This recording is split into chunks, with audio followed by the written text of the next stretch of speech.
Hello everyone, दोस्तों मैं अरुण शर्मा। आप देख रहे हैं 10 सोच दोस्तों। इस वीडियो में बात करने वाले हैं राहुल गांधी के बारे में और मोदी एनडीए सरकार के बारे में कि जो इस बार दोनों के लीडरों की देखी जाए तो इस बार सबसे बड़ा मुकाबला राहुल गांधी को लेके था। और इस बार लोग कवायद लगाए जा रहे थे कि राहुल गांधी को इस बार झोला लेके इटली भेज दिया जाएगा और संन्यास के लिए और भगा दिया जाएगा। पर देखा जाए तो समीकरण उलटफेर है। दोस्तों, अगर आप चैनल पहली बार है जुड़ सकते हैं, सारी वीडियो को देख। दोस्तों, बात करते हैं एनडीए सरकार बीजेपी की सरकार में भले ही बहुत सारे लीडर हो, पर देखा जाए तो असली मुकाबला राहुल गांधी को का और मोदी जी का था। पूरा इलेक्शन बीजेपी का, तो जितने भी कंपेन किए गए थे, जो टू डोर मीटिंग थी, सारी मोदी जी के चेहरे पे गई गई थी। और जिस तरीके से मीडिया बढ़ चढ़कर एक तरफे बयान चल रहे थे और राहुल गांधी को पप्पू कहकर एक तरफ साइड किया गया था और बोला गया था किसी भी तरीके से इस बार राहुल गांधी को राजनीति छोड़नी होगी, क्योंकि राजनीति के चलते वो बर्बाद होते जा रहे हैं। सारी कांग्रेस पार्टी बर्बाद की कगार पे है। पर समीकरण जैसा चेंज किया, ना तो वो गोदी मीडिया को समझ में आया, ना ऐसे अच्छे अच्छे पत्रकारों को समझ में आया। वो एक तरफा बीचों बीच देखा जाए तो इस बार मीडिया ने एक नई कवायद पैदा कर दी कि झूठे पोल्स बना के दिखा दिए गए। जनता में भ्रम फैला दिया गया कि बीजेपी अंधेरी प्रचंड जीत से आ रही है और कांग्रेस का सूचना साफ हो गया है।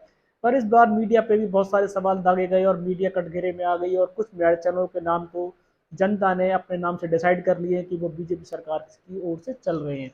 अब इनके बारे में कितना सही है कितना गलत है कुछ नहीं कहा जा सकता, पर मीडिया का जो फर्जी पोल आए थे वो गलत थे। राहुल गांधी को हर बार एक ही लीड समझना कि राहुल गांधी निस्तना है, उनके बस की कुछ नहीं है, उनको राजनीति की पकड़ नहीं है, पप्पू है, फलाना है, ठिकाना है। पर सबसे बड़ी बात यहाँ है कि इस बार अगर कांग्रेस पार्टी ने लीड किया है तो उसका सबसे बड़ा नेता राहुल गांधी है। कोई दूसरा नेता को जनता आज भी नहीं जानती। जितने भी मोदी जी की या जितने भी तरफ से पोल होते थे उसमें राहुल गांधी बनाम मोदी जी होते थे। जनता भले ही राहुल गांधी हार जाते हैं, पर जनता आज भी सबसे ज्यादा मोदी जी के साथ उनको लड़ने का एक ही फेस समझ में आता है, राहुल गांधी।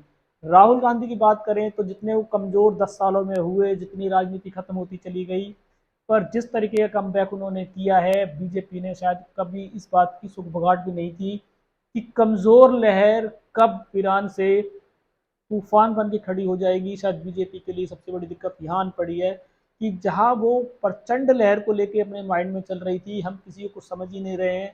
और सामने एक बूंद टपका अगर आपके सामने पहाड़ बन जाता है, जिस पर राहुल गांधी ने किया।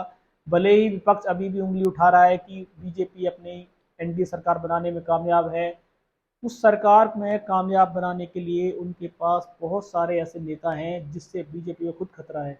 अगर राहुल गांधी किसी भी तरीके से इस बार बीजेपी को लीड करके बीजेपी के सामने एक पहाड़ खड़ा कर दिया है और बीजेपी कश्मकश में है, तो आप उसको जीत माने या ना माने, पर उनके कद में बढ़ोतरी हुई है और कांग्रेस पार्टी को इस बार थोड़ा सा विश्वास जागा है। लोगों ने इस बार उनके बयान सुने हैं, चाहे वो जैसे मोदी जी के नेता बोल रहे थे कि हम संविधान चेंज कर देंगे। असली गेम सारी यहीं से पलटी है जब लोगों को ये लगा कि मोदी अगर पावर अगर फुल मैंडेट में आते हैं तो इस बार संविधान को चेंज करने के लिए जनता ने इस बात को नकार दिया था कि वो राहुल गांधी की बात को सुन रहे थे कि इस तरीके की बात नहीं होनी चाहिए। संविधान बाबा अम्बेडकर के रूप से चला हुआ है, उसमें छेड़खानी करने का अधिकार किसी को नहीं। पर बीजेपी जो आए दिन बदलाव पे बदलाव कर रही थी, इससे जनता भ्रमित हो गई और जनता ने शायद इस बयान के चलते मोदी सरकार को फुल मैंडेट नहीं दिया। भले ही लोग अभी भी मोदी जी को पसंद करते हैं, मोदी जी को वोट दिया, पर उन्होंने अपने साइज के अकॉर्डिंग मोदी को वोट दिया ताकि उनको जब भी खतरा लगे सरकार को गिरा दिया जाए, ऐसा लोगों को मानना था। पर मोदी जी के जितने भी सटीक पोल्स आ रहे थे, चैनल्स पोल्स आ रहे थे, वो कह रहे थे 400 का एक, 400 प्लस के उन्होंने आंकड़े दिखाए थे। अब देखा जाए तो मोदी जी की सरकार खुद 238 पे आके सिमट गई। बाकी तो पलटू सरकारों के वोट हैं, वो कभी भी इधर उधर भटक सकते हैं।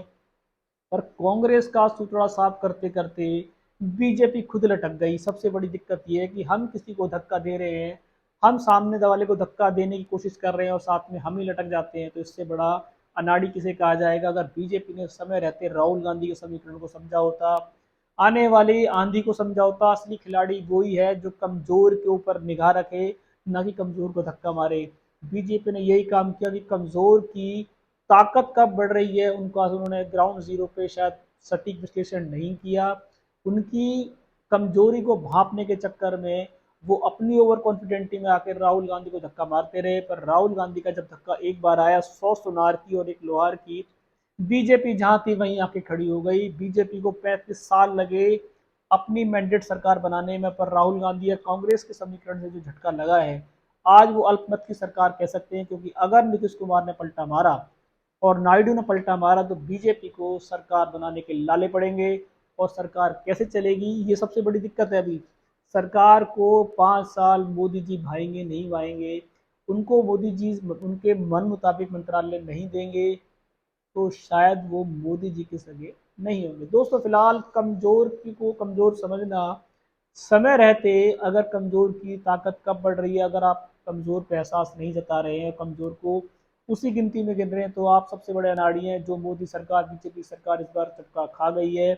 कमजोर कब ताकत में परिवर्तन होता रहा था, अगर उन्होंने समय रहते एक और आकलन किया होता तो बीजेपी सरकार के ये दिन नहीं आते कि आज उनको पलटू के साथ बैठना पड़ रहा है। देखते हैं कि ये पलटू बीजेपी की सरकार को चलाने के सहायक जुड़े रहेंगे, या बस मोदी जी को सिर्फ शपथ ग्रहण तक ही नजर आएंगे, या कुछ दिनों में आपको फ्लोर टेस्ट या दोबारा से सरकार अल्पत में आएगी। ऐसा कुछ होगा तो बताएंगे। अगर आप चैनल पहली बार हैं, जुड़ सकते हैं सारी वीडियो को देखने। दोस्तों मैं अरुण शर्मा, मिलूंगा नई सोच, अपना ध्यान रखें। नमस्कार।